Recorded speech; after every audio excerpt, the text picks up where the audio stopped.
ये फोटो 9 मई 2025 को ली गई थी। व्लादिमीर पुतिन, जो चीनी नेता शी जिनपिंग के बगल में बैठे हैं, रेड स्क्वायर में 29 राष्ट्राध्यक्षों का स्वागत करते हैं। पीछे की ओर 180 से अधिक सैन्य वाहन हैं, टैंक, अंतर महाद्वीपीय बैलिस्टिक मिसाइलें, 11,500 सैनिक मार्च कर रहे हैं।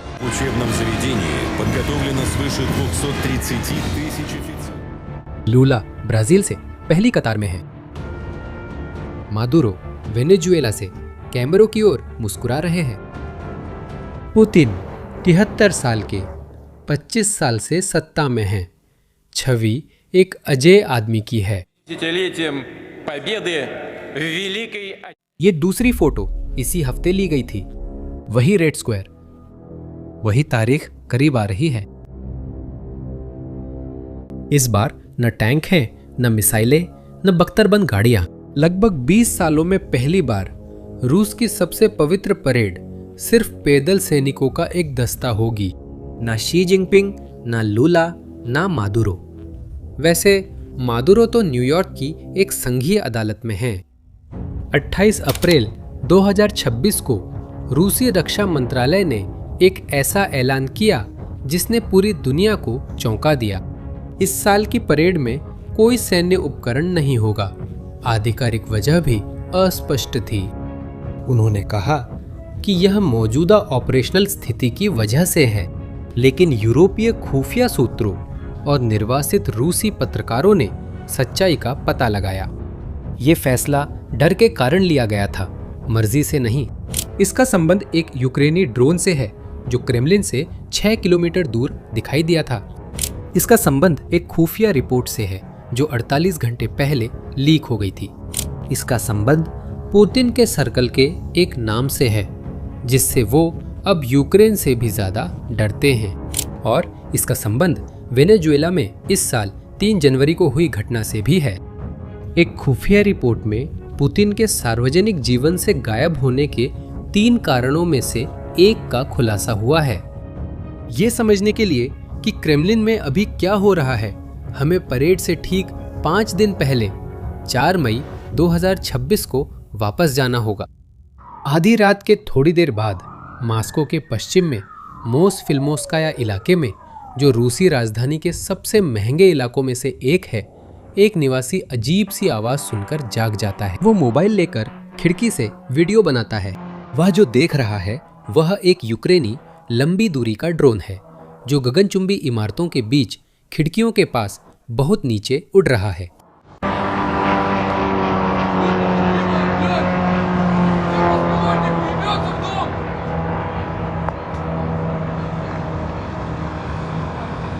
ड्रोन बिल्डिंग के पास से गुजरकर थोड़ी देर में विस्फोट हो जाता है। लक्ष्य है डोमना मोसफिल्मोव्स्काया, एक लग्जरी रिहायशी टावर जहां क्रेमलिन की एलीट रहती है, जो रेड स्क्वायर से 6 किलोमीटर और रूसी रक्षा मंत्रालय से 4 किलोमीटर दूर है। इस बिल्डिंग तक पहुंचने के लिए इस ड्रोन को ऐसी चीज से गुजरना पड़ा जो नामुमकिन लगती थी। मॉस्को दुनिया की सबसे घनी वायु रक्षा प्रणाली से घिरा हुआ है। मॉस्को के चारों ओर 101 विमानरोधी ठिकाने हैं। इसमें रूस की सबसे उन्नत लंबी दूरी की वायु रक्षा प्रणालियों की 10 बैटरियां भी शामिल हैं। प्रत्येक की लागत सैकड़ों मिलियन डॉलर है और 800 से अधिक कम दूरी की प्रणालियां भी है। इनमें से कोई भी इस ड्रोन को रोकने में नाकाम रहा। यह हर एक को पार करता हुआ एक रिहायशी इमारत में जाकर फट गया जो व्लादिमीर पुतिन के दफ्तर से 6 किलोमीटर से भी कम दूरी पर थी। क्रेमलिन की प्रतिक्रिया बहुत कुछ कहने वाली थी। मॉस्को के मेयर ने हमले को कमतर बताया। उन्होंने टेलीग्राम पर एक छोटा सा संदेश पोस्ट किया जिसमें सिर्फ इतना कहा कि कोई हताहत नहीं हुआ। रूसी रक्षा मंत्रालय या पुतिन की ओर से कोई आधिकारिक बयान या घोषणा नहीं आई, केवल खामोशी थी। लेकिन एक और चीज थी।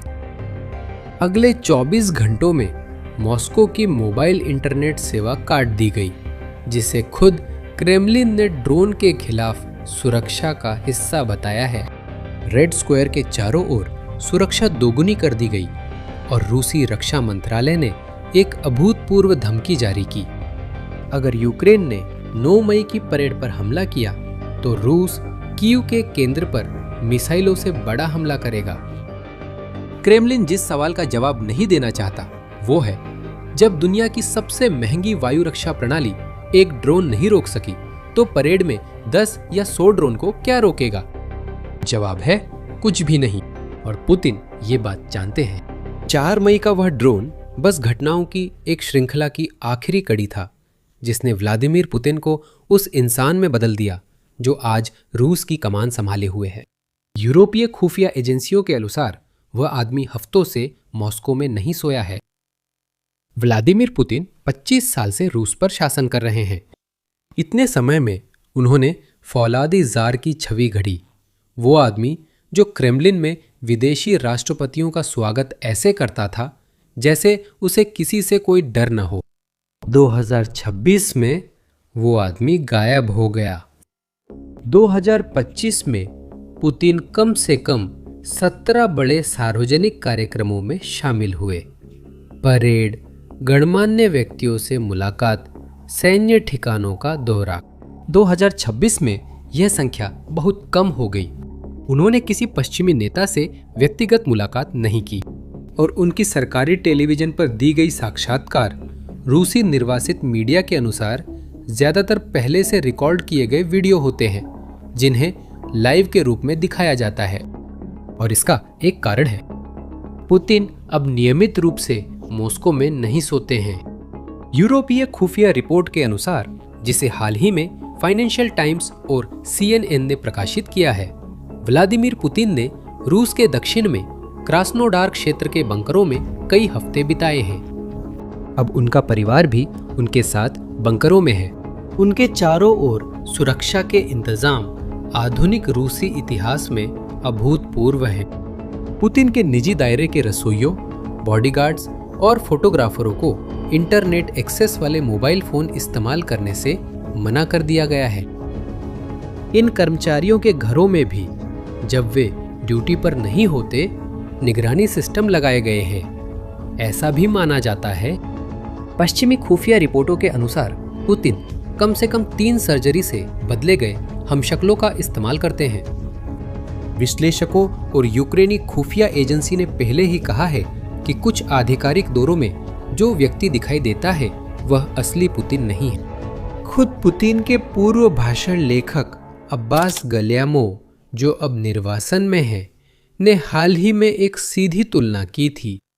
हम जो देख रहे हैं वह यह है कि पुतिन 80 साल बाद एडोल्फ हिटलर के आखिरी दिनों को दोहरा रहे हैं। वही बंकर में अलग थलग रहना, युद्ध पर वही जुनूनी सूक्ष्म नियंत्रण, अपने ही जनरलों पर वही अविश्वास। लेकिन सुरक्षा का ये पूरा इंतजाम एक ऐसी वजह से किया गया था जिसे पुतिन सार्वजनिक रूप से स्वीकार नहीं करते। वह सिर्फ यूक्रेनी ड्रोन से नहीं बल्कि किसी करीबी व्यक्ति से भी छुप रहे हैं। इस हफ्ते फाइनेंशियल टाइम्स और CNN जैसे अखबारों ने कुछ निर्वासित रूसी पोर्टलों के साथ मिलकर एक यूरोपीय खुफिया एजेंसी की रिपोर्ट के अंश प्रकाशित किए, जिसने अपनी पहचान जाहिर न करने की मांग की थी। रिपोर्ट की पहली पंक्ति सीधी है, क्रेमलिन पुतिन के खिलाफ तख्तापलट या हत्या की कोशिश के खतरे को लेकर चिंतित है, खास तौर पर रूसी राजनीतिक अभिजात वर्ग द्वारा ड्रोन के इस्तेमाल को लेकर। रिपोर्ट फिर एक नाम बताती है, सर्गेई शोइगु। उनकी उम्र 69 साल है। वे रूस के पूर्व रक्षा मंत्री हैं और 1 दशक से अधिक समय तक इस पद पर रहे। उन्होंने यूक्रेन पर आक्रमण का नेतृत्व किया। वर्तमान में वे रूस की सुरक्षा परिषद के सचिव हैं। यह पद देखने में छोटा लगता है, लेकिन फिर भी उन्हें बहुत बड़ी ताकत देता है। रिपोर्ट में शोइगु को संभावित अस्थिरता पैदा करने वाला कारक बताया गया है। 5 मार्च 2026 को रुस्लान सालिकोव को गिरफ्तार किया गया था। सालिकोव दशकों तक सर्गेई शोइगु के दाहिने हाथ रहे, जो रक्षा उपमंत्री थे। यूरोपीय खुफिया रिपोर्ट इस गिरफ्तारी को अभिजात वर्ग के बीच अनौपचारिक सुरक्षा समझौतों का उल्लंघन मानती है। ये शोइगु को कमजोर करता है और उनके खुद के खिलाफ आपराधिक मुकदमे का सामना करने की संभावना बढ़ाता है। और सालिकोव की गिरफ्तारी अकेला संकेत नहीं है। पिछले 15 महीनों में मॉस्को में 3 रूसी लेफ्टिनेंट जनरल मारे गए हैं। सभी की हत्या या तो इलेक्ट्रिक स्कूटर में छुपाए गए बमों से या उनकी अपनी कारों में छुपाए गए बमों से की गई थी।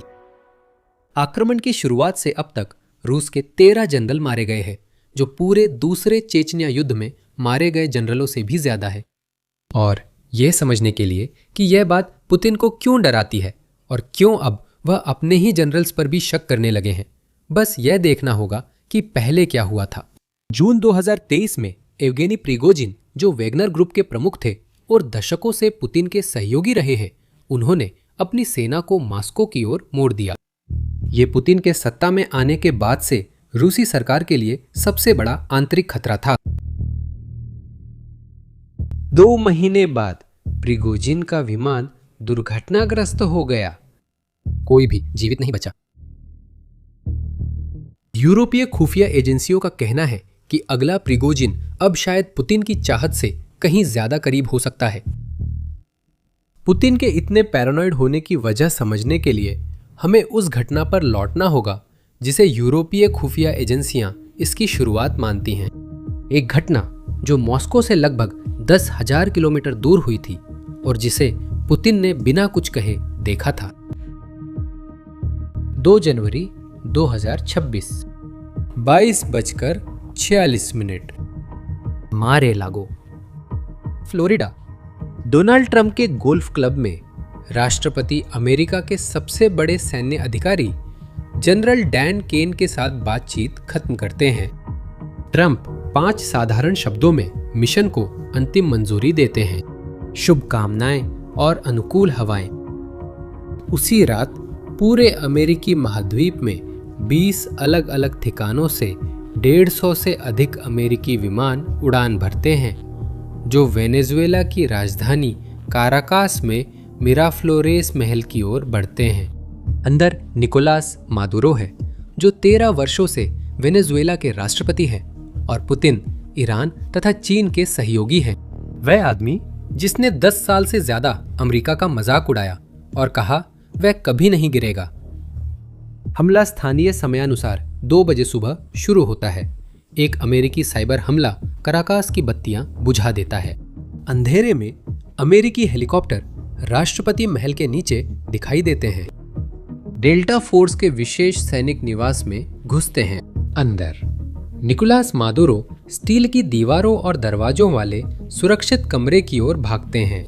मादुरो दरवाजे तक पहुंचते हैं पर उसे बंद नहीं कर पाते। अमेरिकी सैनिक तुरंत पहुंच गए। मादुरो को उनकी पत्नी सिलिया फ्लोरेस के साथ पकड़ लिया जाता है। दोनों को हथकड़ी लगाकर हेलीकॉप्टर में ले जाते हैं। 1 घंटे से कम में टास्क फोर्स दोनों कैदियों के साथ अंतर्राष्ट्रीय जल क्षेत्र में थी।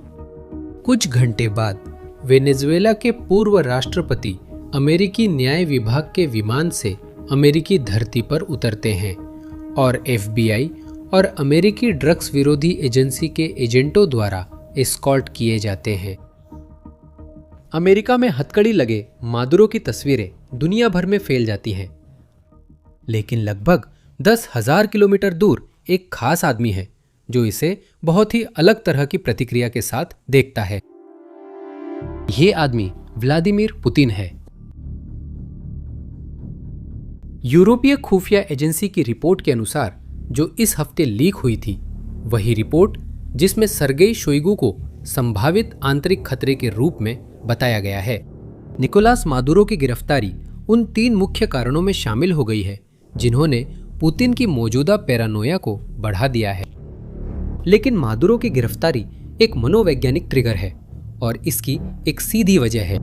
अगर संयुक्त राज्य अमेरिका पुतिन के लैटिन अमेरिका में मुख्य सहयोगी के महल में घुस सकता है, 1 घंटे में राष्ट्रपति को पकड़ सकता है और उसे हथकड़ी लगाकर न्यूयॉर्क ले जा सकता है, तो वही चीज पुतिन के साथ होने से क्या रोकता है? यूरोपीय खुफिया एजेंसियों के मुताबिक पुतिन का जवाब था कुछ भी नहीं। और जनवरी की उस रात के बाद आने वाले हफ्तों में पुतिन ने खुद को बदलना शुरू किया, जो आज क्रेमलिन में है, बंकरों में बंद, हम शक्लों से घिरे हुए, अपने ही जनरलों पर शक करते हुए। और इसी डरावने ख्याल के साथ 3 महीने बाद पुतिन ने वो फैसला लिया जिसने पूरी दुनिया को रोक दिया। विजय दिवस परेड से टैंकों को हटाना। शनिवार 9 मई 2026 को मॉस्को के रेड स्क्वायर में रूसी कैलेंडर की सबसे पवित्र परेड होने वाली है।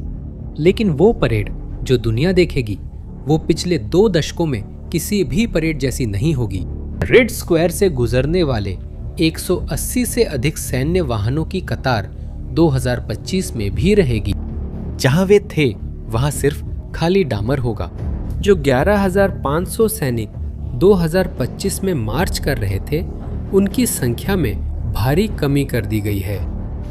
कतारें भरने के लिए यूक्रेनी प्रतिरोध समूह अतेश के अनुसार रूसी कमान यूक्रेन में मोर्चे से सैनिकों को हटा रही है और उनकी जगह बिना युद्ध अनुभव वाले जबरन भर्ती किए गए लोगों को भेज रही है।